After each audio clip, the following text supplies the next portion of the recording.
Yeah, well, here we are inside my banda. I don't know. I was trying to think of the right things to say. Um,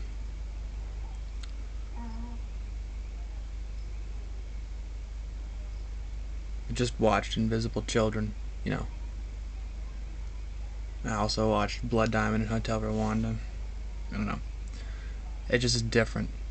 Seeing, if you see things like that, atrocities, it's different when you see them on a screen than their implications in real life, you know. And it's not even like I've seen kids with guns or dead bodies, but I've seen their faces, and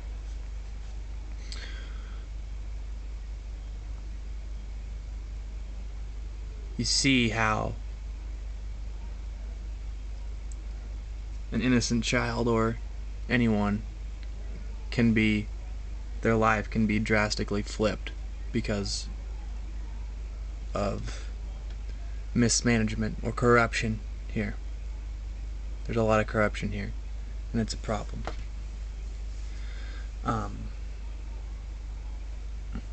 I look around here at the staff, Harrison, Daniele, Jackson, Ernest, everyone, and I think, like, how, they're here, but they could just have easily been born in northern Uganda or in the central Congo and be part of a really deadly issue.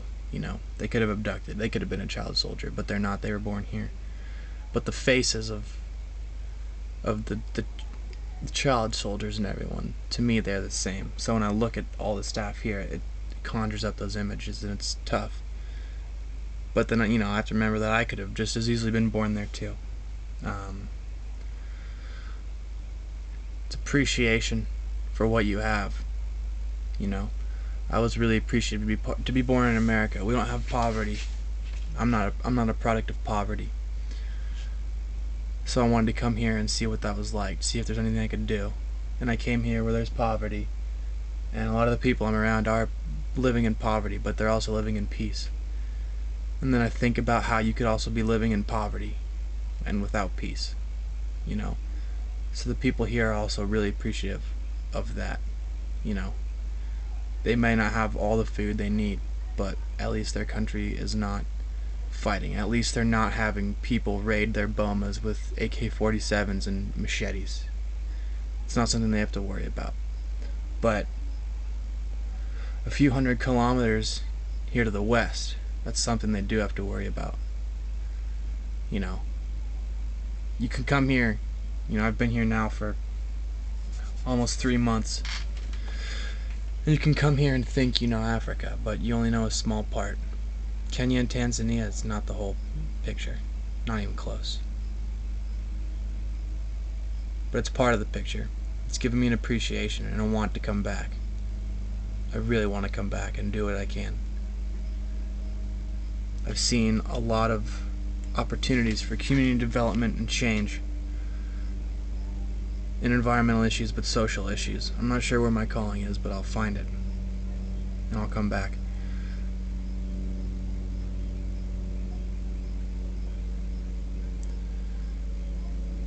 I heard once that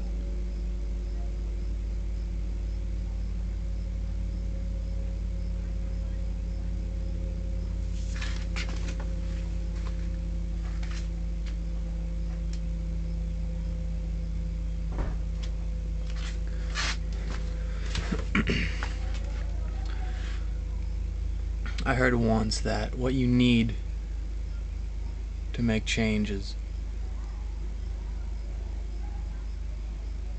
African solutions to African problems. So there have to be solutions from here.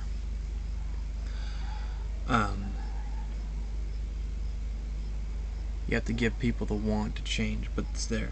All you need to give them is the means. And it's not difficult to give them the means. There just needs to be a redistribution of where the money is in this world, I think.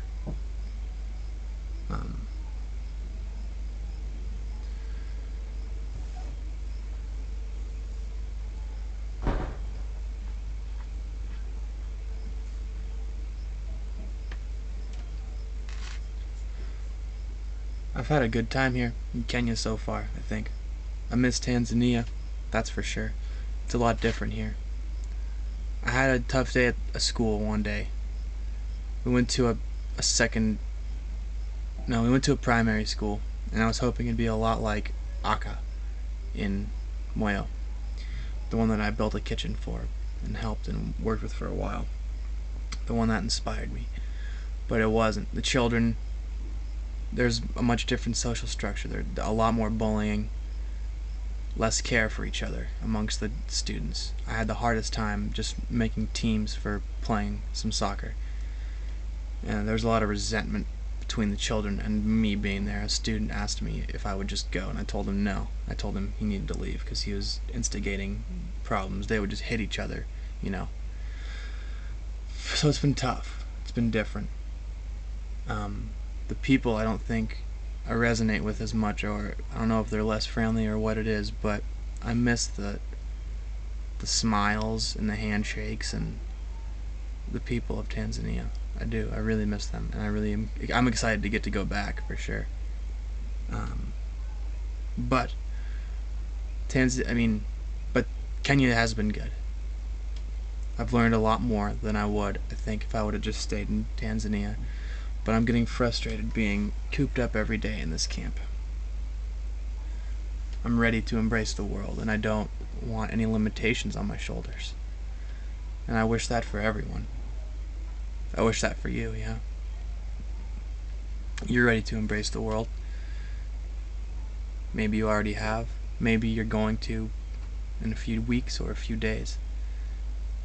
Maybe you're too scared to. You can't. The issues are too crucial in places like this. There's issues back home too. They all need to be solved. They all need to be addressed. You have to embrace the world to do that. Yeah. So I'm wishing everyone the best back home. And I'm missing everyone. It's Tuesday the 23rd of November, about 8 p.m. and so in 2 days we'll have Thanksgiving here. Be thinking about that back home. And yeah.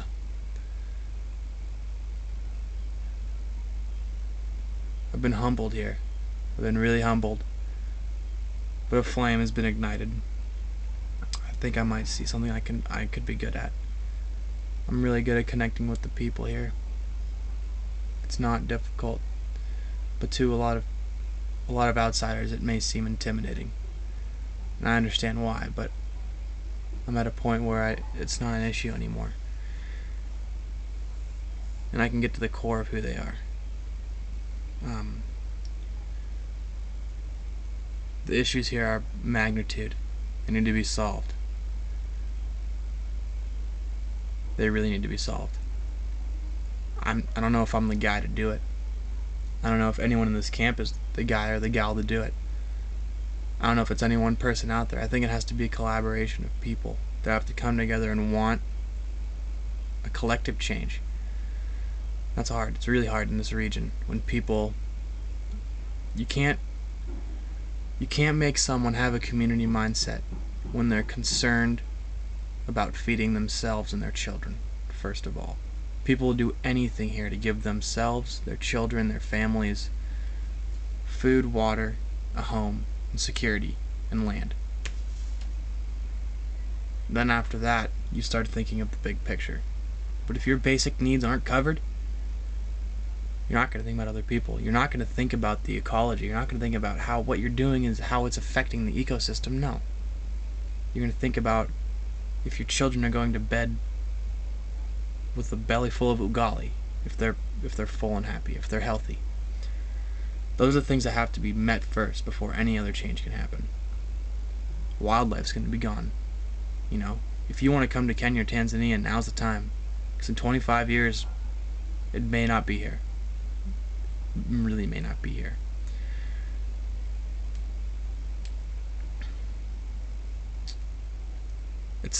Africa's not what you see on National Geographic. You can't come to Africa and have preconceived notions of noble of noble relations with the lands where you're a hunter and gatherer. I mean, it's really tribal out here, and it's really primitive, but it's not like that. Modernization infiltrates this area, and it's going to continue. There are power lines being put up right now along this main road. Phone lines everywhere, phone towers everywhere. Everyone's got a cell phone. You know, you go to the national parks, you see all the, the large animals. That's what National Geographic sees. That's what you see when you're in America, but that's not what Africa is. And Africa's not people killing each other everywhere. It's not. I mean, sure, it's happened, and it's always happened. It happened before the British came here, it happened after the British left. It's going to keep happening. That's just a reality of it. But here, it's just people trying to live their lives and meet their basic needs. That's all it is. And they do so simply. And it's difficult. It's damn difficult.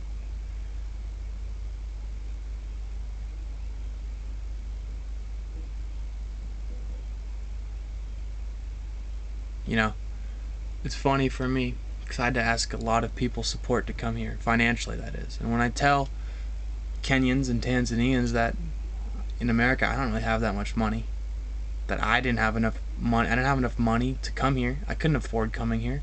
I had to have people help me. They laugh in my face. They'll laugh in your face if you tell them you don't have much money, because to them you do. To them you have a ton of money, and it's true. If I moved here forever, I'd have a ton of money. But in America I don't. That just tells you how undistributed wealth is. Here money is valued 10 times over. Here you can get 4 sodas for the price of 1 soda in America. The value of money is extremely high. If you lose it, it's a big deal. If you lose cattle, it's a big deal. If you lose crops, it's a big deal. If you lose a child, it's a big deal.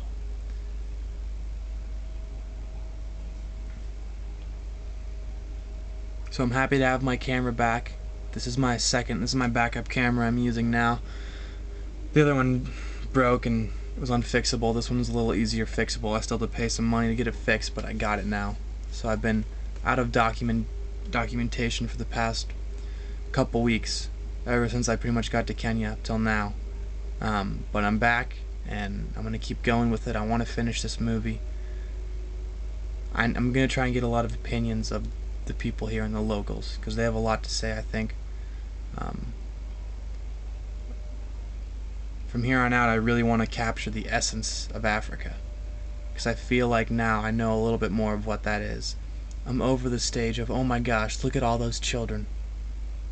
There's 15 little black children, how amazing. And more of seeing people like I would in America.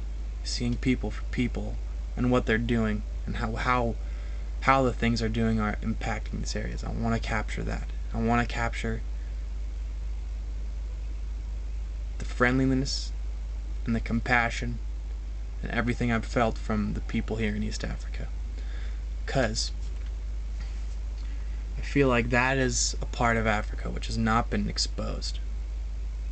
The compassion. Not just for black people, but for Mzungus, for white people like me. There's a compassion and a care. Just because you're human, and I'm human too, we have to care for each other. That's the relationship here. I haven't really seen that much back home, and that's what I want to bring back home. That's what I want to bring back to you, is that compassion. Because they have got that down here. They may not have the infrastructure, the money, the political fairness, everything that we pride ourselves in America by. But what they do have that we don't is that compassion for one another. If I can bring that home, I think I've done my job with this video. So that's what I'm going to work on. That's my direction. So until next time, this is Seth Narelle Bader, also known as Mzungu Kichaa, Mzungu Kichaa Kichaa Kichaa, signing off, and we'll talk soon. Alright, I love you guys. Bye.